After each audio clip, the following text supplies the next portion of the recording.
And coming up on the wrap, Hillary Clinton has Twitter issues. Who doesn't? A battle in Congress begins over the death tax. And is the United States and its allies over their heads in the fight against ISIS? We'll discuss all of that, plus yay or nay, potluck. This is the Daily Wrap, live from a crowded New York City.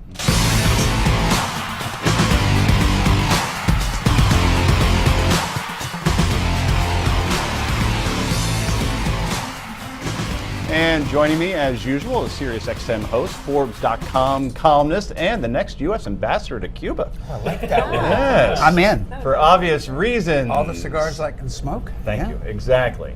And she is a lawyer from Philadelphia and was most recently voted most prepared TV pundit of 2015. Heather Hansen joins us. Well done. And finally, he's the mature member of the group.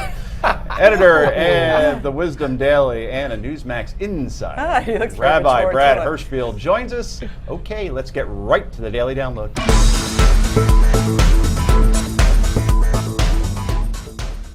And so it begins. Hillary Clinton mania.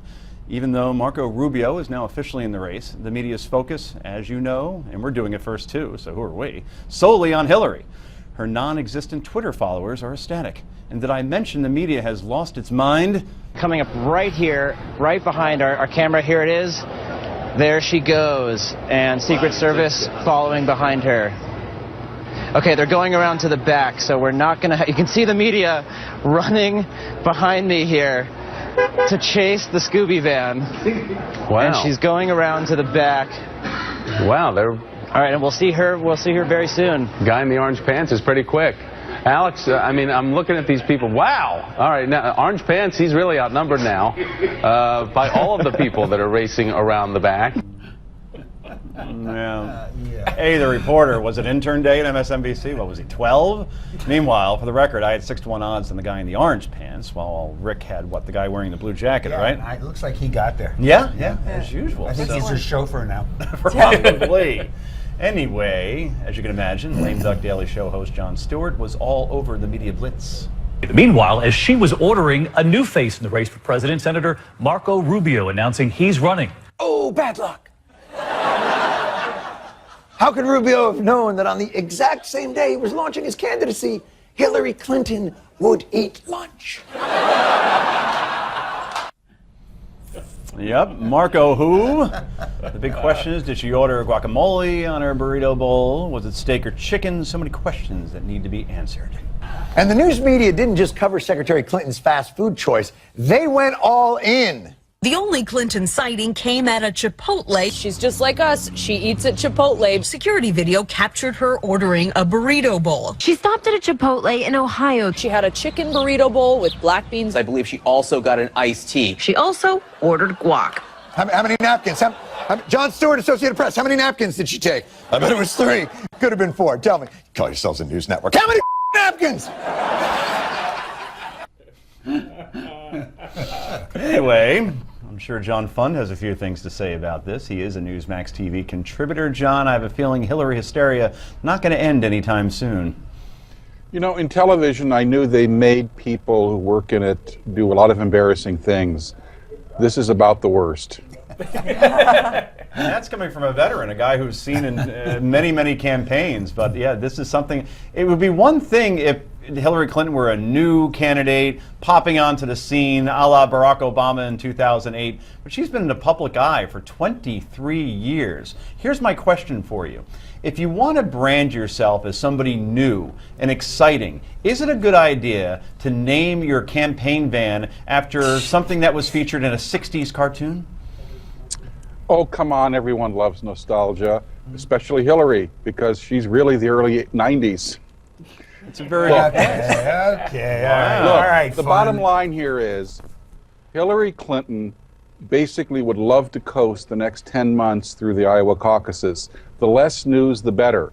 I think the most interesting contrast in what she says she's trying to do and what she's doing came at the Iowa Community College this week, where the headline in her press release was Hillary Clinton going to have conversations with everyday voters.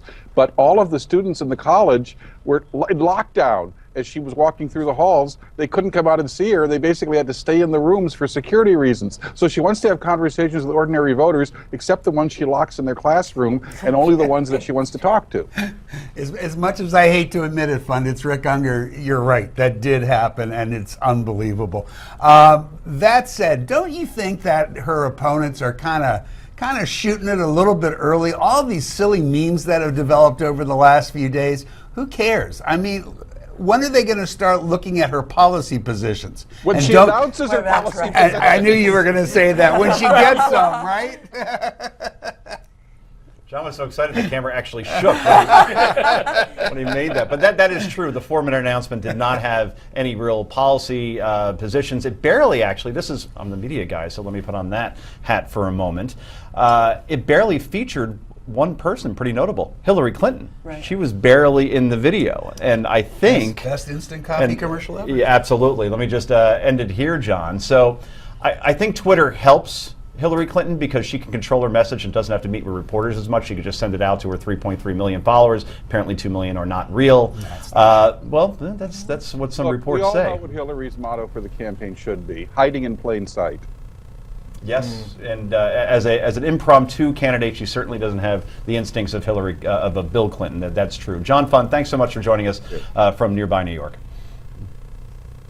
Anyway, Heather. Well, you know, she did come out with a policy statement today saying that she wants there to be a constitutional amendment so that we can have more accountability, and she wants to talk about unaccountable money in political contributions.